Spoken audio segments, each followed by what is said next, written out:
And let's get started. The first one is personal development. Now, in illustrating personal development, Mr. Schoaf, my teacher, started with money. You know, money's not the only place to start in talking personal development, but it's where he started, so let me share the thoughts he shared with me back then. Let me share them with you. Here's the best lesson I can give you on economics. It's very simple. We get paid for bringing value to the marketplace. That's about as simple as I can put economics. We get paid for bringing value to the marketplace. Now, it takes time to bring value to the marketplace. However, we do not get paid for time, so we cross that out. Mistakenly, the man says, I'm making about $20 for an hour. Not true. If that was true, you could just stay home, right? And have them send your money. So that's not true. We don't get paid for time, we get paid for value brought to the marketplace. Now, since that's true, here's one of the key questions of my talk to you today. Is it possible to become twice as valuable to the marketplace and make twice as much money in the same time? Is that possible? The answer is yes. Could you become 3 times as valuable as you might be right now to the marketplace and make 3 times as much money in the same time? The answer is yes. 5 times? 10 times? Of course. America is unique. It's a ladder decline. It starts down here, let's say, at $5 an hour, and it keeps going up. Top income last year, $80 million. The guy who runs Coca-Cola. Now, that's a heck of a ladder. That's why everybody wants to come here. Right? The boat people are not headed for Vietnam. People haven't plotted and schemed for 50 years saying if I could just get to Poland, everything would be okay. Not true. Everybody wants to come to America. And the reason is because we've got the best wind ever blowing in our favor. We've got the best economic opportunity anybody's had in 6,500 years. And all you have to do is understand it and take advantage of it. Now, there's some key questions to ask here. Why would the marketplace pay someone only $5 an hour?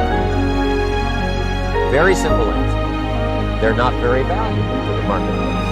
Now, we must underline to the marketplace. This person might be a very valuable brother. Yes. Member of the family, valuable. Yes. Valuable member of the church, of course. Valuable citizen of the country. Yes. Valuable in the sight of God? No doubt. We're all of equal value in the sight of God. But if you're not very valuable to the marketplace, you don't get much money. You say, well, it shouldn't be that way. Well, then you've got to start your own country. You know, this one's been in process for 200 years, and this is the best we've been able to come up with so far. But here's the key. You don't have to stay here.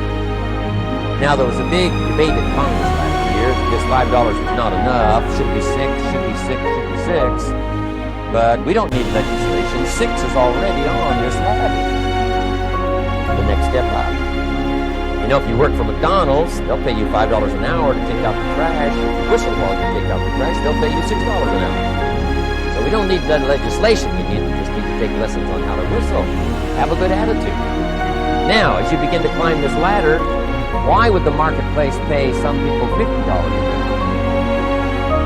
Answer, evidently, they must be more valuable to the marketplace. 10 times more valuable. And is that possible for someone to be 10 times more valuable and earn $50 an hour instead of 5? The answer is yes. That's what America is all about. Now, why would the marketplace pay some people $500 an hour? Evidently, this person must be much more valuable to the marketplace. That's what's important to understand, to the marketplace. And would the marketplace pay one person $80 million for 1 year's work? And the answer is, of course. If you helped a company make $1 billion, would they pay you $80 million?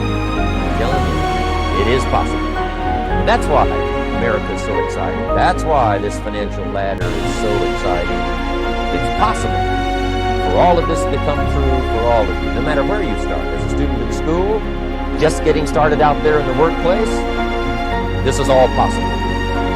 Now, Mr. Schoaf gave me the clue on how to climb this ladder as high as I wanted to climb. Now, we're talking primarily economics. There's a lot of other ways to become valuable to the family, valuable to the friends, valuable to the community, valuable to the team, right? Valuable to the team effort, valuable to the concert.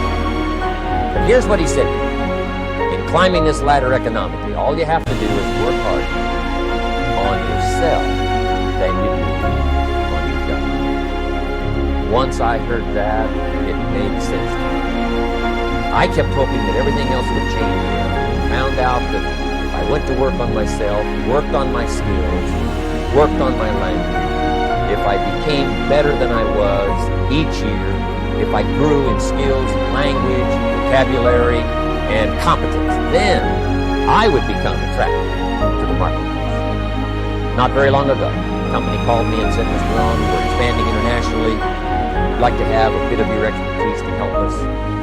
Would you give us a bit of your time? We'll add some meetings to it. I said, okay. And I thought later, isn't that interesting? They didn't call me. Then my second thought was, of course they called me. Who else would they call? I could get the job done. Now, what a contrast for me, farm boy from Idaho, raised in obscurity, parents of modest means, broke when I was 25. How come I would get a telephone call and someone offer me a lot of money to help them in expanding around the world? Simple answer, evidently, something happened to me between age 25 and where I am today. And I can tell you where it all started. But my teacher, Mr. Schoaf, said to me, you don't have to change what's going on out there. That's the wind that's blowing. All we have to do is change what's going on in here. And now there's several ways to do that on personal development. And let me give you those ways. Here's the first one. We must learn from personal experiences. Pretty simple. Learn from what happens to you. Take a look back over the last few months. Did you make some mistakes? How could you correct those mistakes? Take a look back over the last year. Have you done it right or done it wrong? Let's correct it. Learn from your personal experience. Mr. Schoaf asked me when I first met him, he said, Mr. Rohn, how are you doing? You've been out there now 6 years. And I said, I'm not doing very well. He said, I suggest you not do that anymore. What a simple, swift analysis of my situation. He said, if you keep doing it, the next 6 years will be like the last 6. You don't want that to happen. Let's make the change. So learn from your personal experience. Now here's number 2, why I came to share this video experience with you today. And that, I call it OPE, other people's experience. That's me, other people. That's your teacher, other people. That's your friends and colleagues, other people. The people you meet that can pass along to you their experiences, what's happened to them, the mistakes they made, how they corrected them, how they changed their health, changed their bank account, changed their income, changed their future. That's it. Other people. Now, there's 2 kinds of people to learn from. One is failures. It's too bad failures don't give seminars, right? That would be valuable. Bring your notebook. Have them tell you how they lost it all and threw it all away, threw their health away, threw their friendships away, and things didn't work out well. That would be valuable. But now then, we must also learn from positive people that have done well. They've got the health, and so we ask them, how did you become so healthy? They've got the skills, so we ask them, how did you become this skillful? They've got the income, so we ask them, how did you get here in such a short period of time? So now, here's what's important in personal development.